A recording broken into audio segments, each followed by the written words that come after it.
The Exile Decree.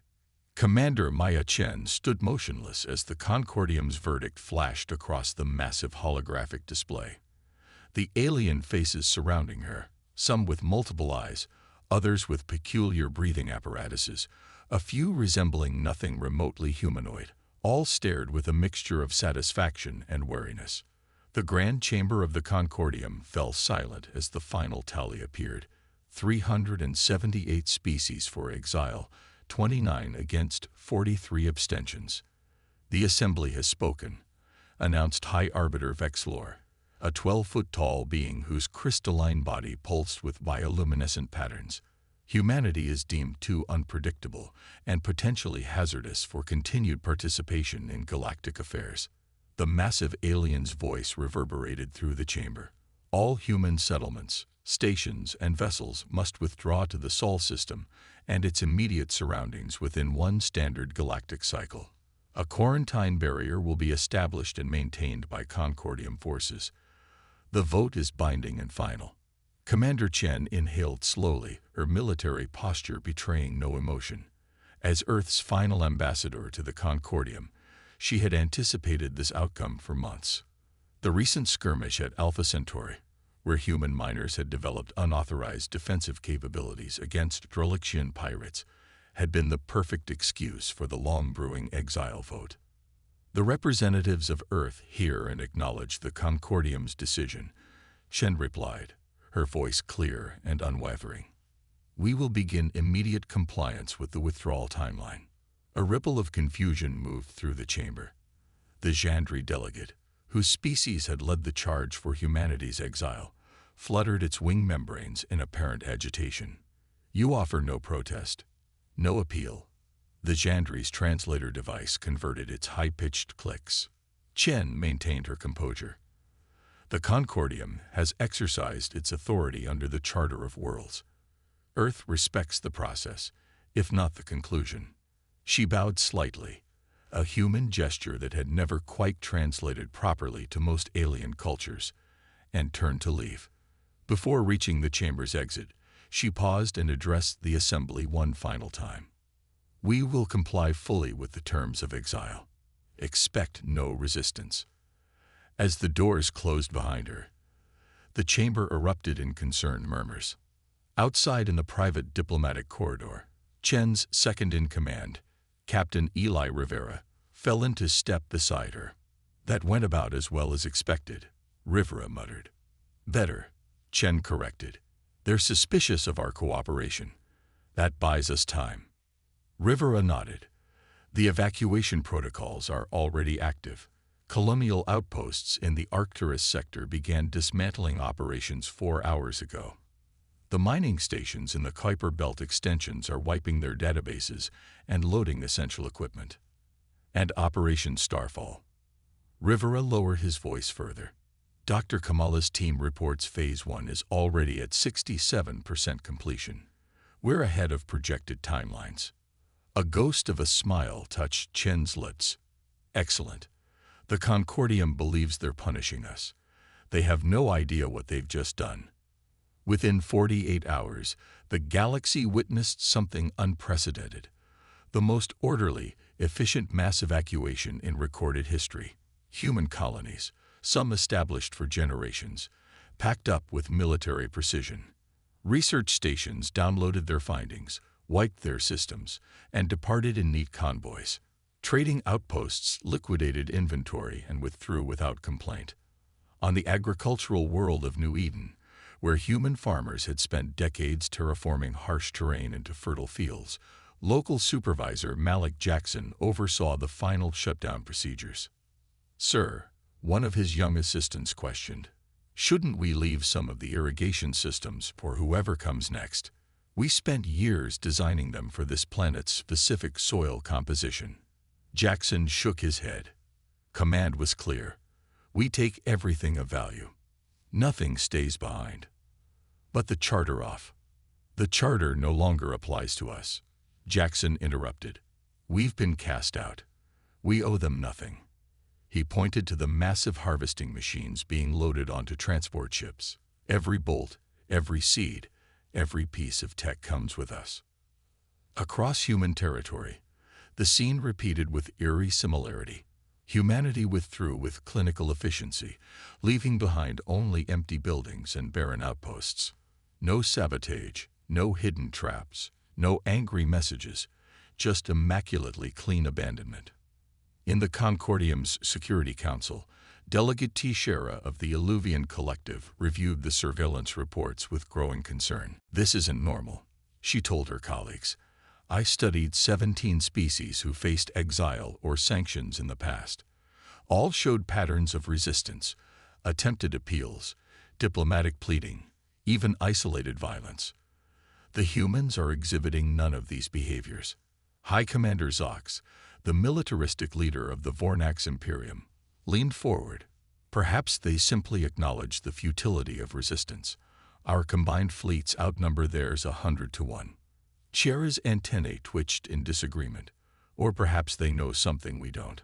On the bridge of the UES Indomitable, Commander Chen reviewed the latest progress reports. The massive vessel, Earth's flagship and mobile command center, orbited just beyond the Sol system's heliosphere, overseeing humanity's consolidated retreat.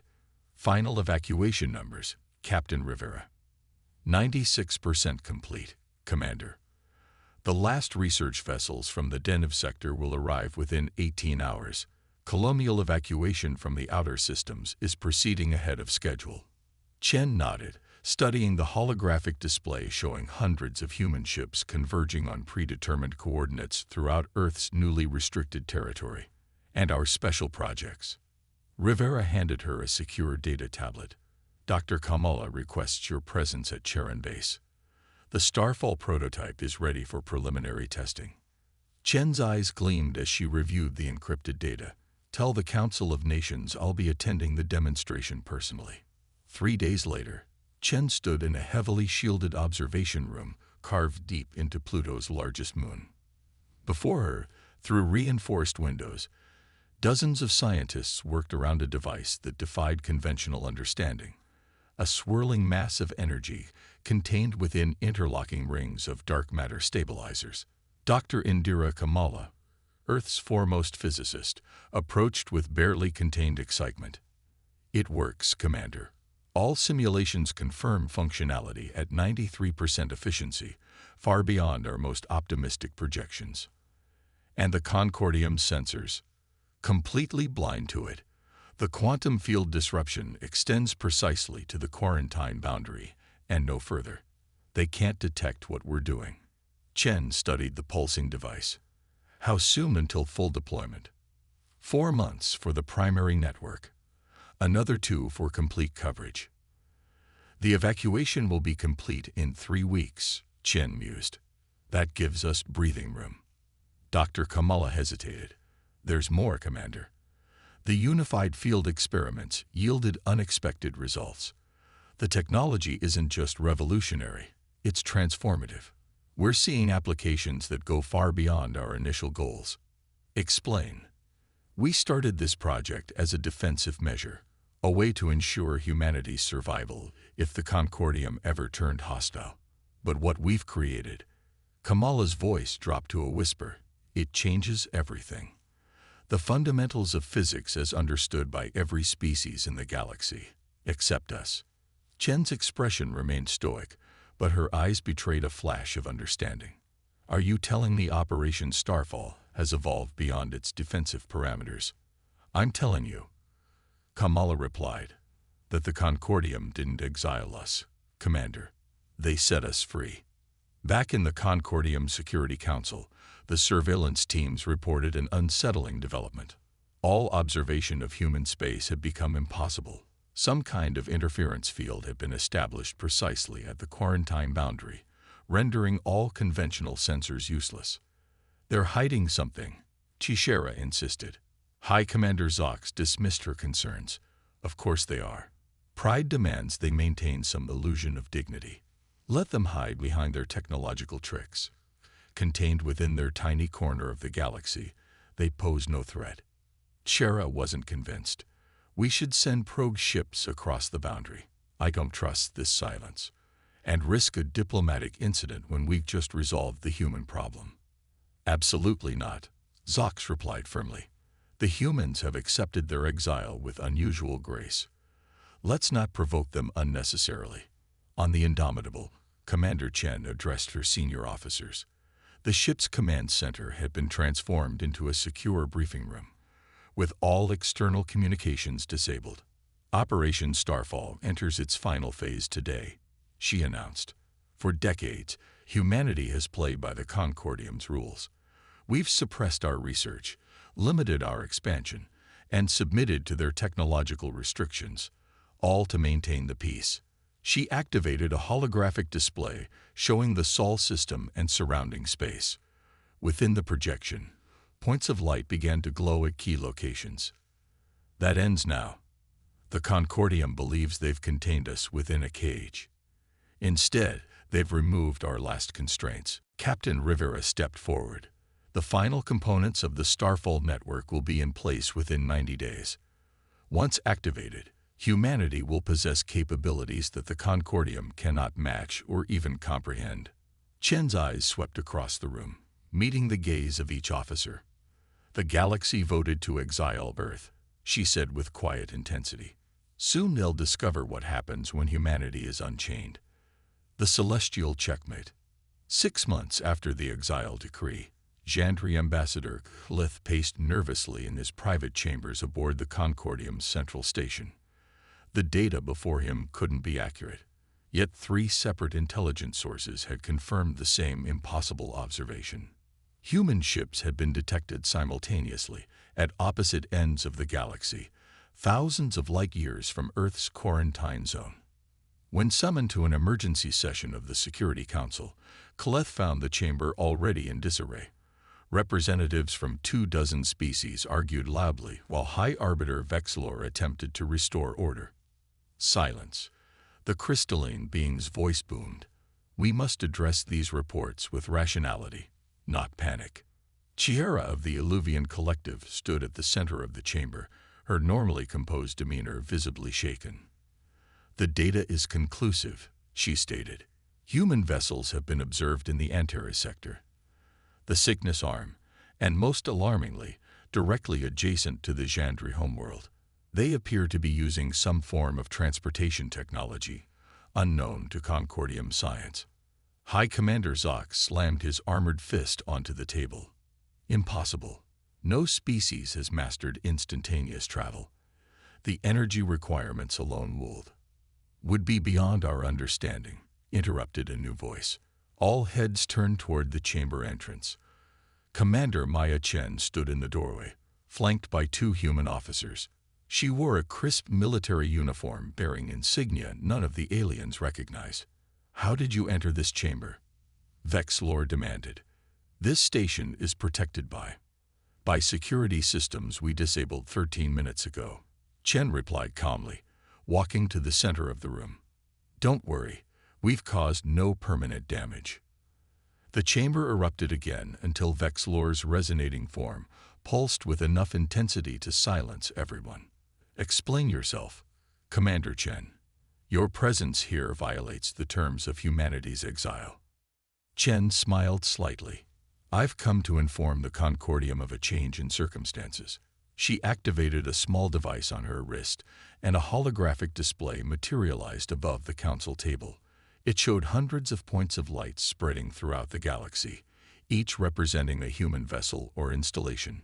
For generations, humanity accepted the Concordium's restrictions on our technological development. We submitted to your oversight committees, your research limitations, your arbitrary constraints on human innovation, all in the name of peaceful coexistence.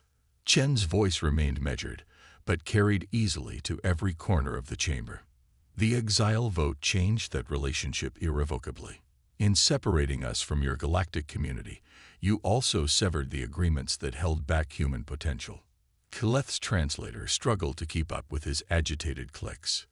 You were developing prohibited technologies while still under Concordium jurisdiction. This proves we were right to exile your species. No, Chen corrected. We began this research only after the vote was finalized.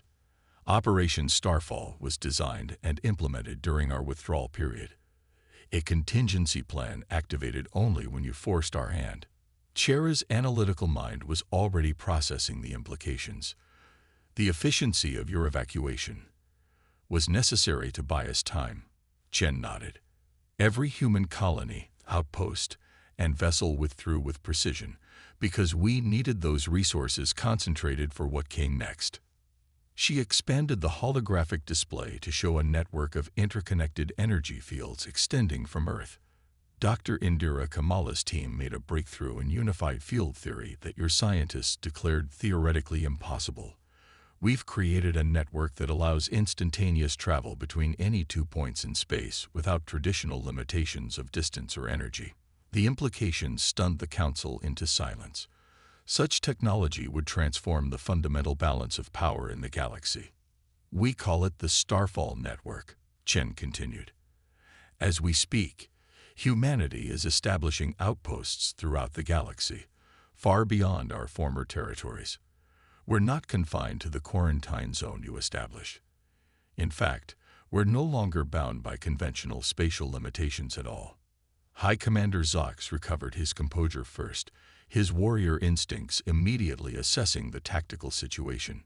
This is an act of war, he snarled. The combined fleets of the Concordium will. Will what? Chen interrupted. Our ships can appear anywhere, at any time, without warning. Your weapon systems can't target what they can't predict. She paused, letting the reality sink in. But we haven't come to threaten you. She deactivated the holographic display with a gesture. Humanity has no interest in conquest or retaliation.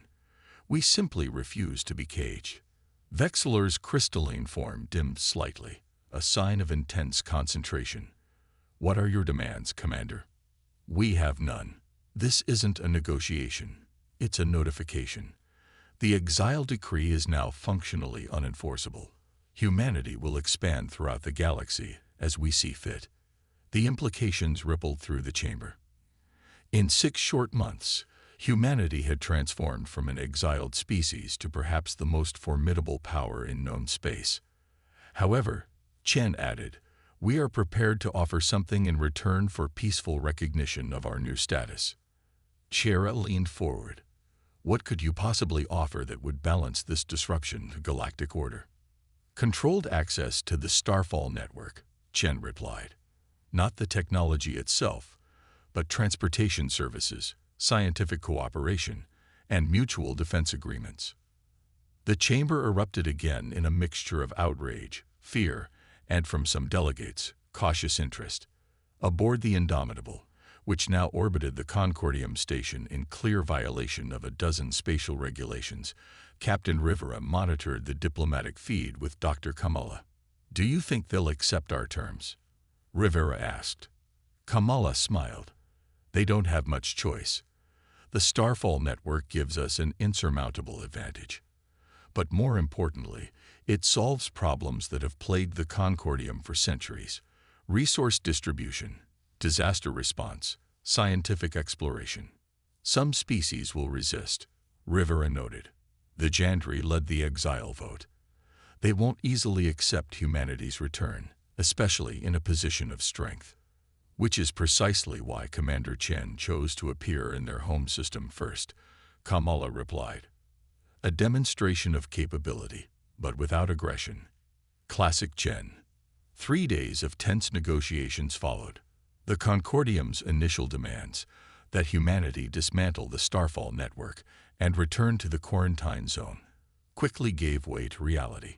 Human ships continued appearing throughout the galaxy, establishing outposts and research stations far faster than any conventional technology would allow. Finally, a new agreement emerged. The exile decree was formally rescinded, replaced by the Starfall Accords, a revolutionary document acknowledging humanity's unique status while establishing protocols for cooperation. In the signing ceremony, Commander Chen stood beside High Arbiter Vexilor, both leaders flanked by representatives from major Concordium species. Today marks a new chapter in galactic history, Vexilor announced, his crystalline body pulsing with ceremonial patterns. The human species has demonstrated that innovation often follows constraint. We acknowledge their achievement and welcome their return to the galactic community, not as subordinates, but as partners. Chen stepped forward. Humanity accepts this new relationship. The Starfall network will remain under human control, but its benefits will be shared. Transportation, emergency response, scientific exploration, all will be enhanced by this technology. As the ceremony concluded, Tishera approached Chen privately. "You planned this from the beginning," the Illuvian stated, not a question but an observation. Chen's expression remained diplomatic. "We adapted to circumstances. The exile vote simply accelerated research that was already underway. And if we had not exiled you, then we would have continued our slow, careful integration into the Concordium. The Starfall network would have been developed gradually, with appropriate oversight and sharing of technologies." Chera's antennae twitched in what humans had learned to recognize as wry amusement. "The Concordium sought to contain what they feared," she observed. "Instead, they unleashed it." "A common mistake when dealing with humans," Chen agreed. "We thrive on challenges. We overcome obstacles. When pushed to our limits." She glanced out the viewport where human ships now freely docked alongside alien vessels. "We transcend them." 1 year later, the galaxy had transformed. Human outposts existed in every major sector, connected by the invisible threads of the Starfall network. Concordium species that had once voted for Earth's exile now competed for human cooperation and access to the transportation revolution. On the observation deck of Nexus Station, a massive human-designed facility at the galaxy's central crossroads, Commander Chen, recently promoted to Admiral, watched ships of 100 different species arrive through conventional means, while human vessels simply appeared in designated zones. Dr. Kamala joined her, gazing out at the stellar panorama. "Phase 3 of the network expansion is complete," the scientist reported. "We can now reach the Andromeda Galaxy in under 3 minutes." Chen nodded. "And Project Horizon?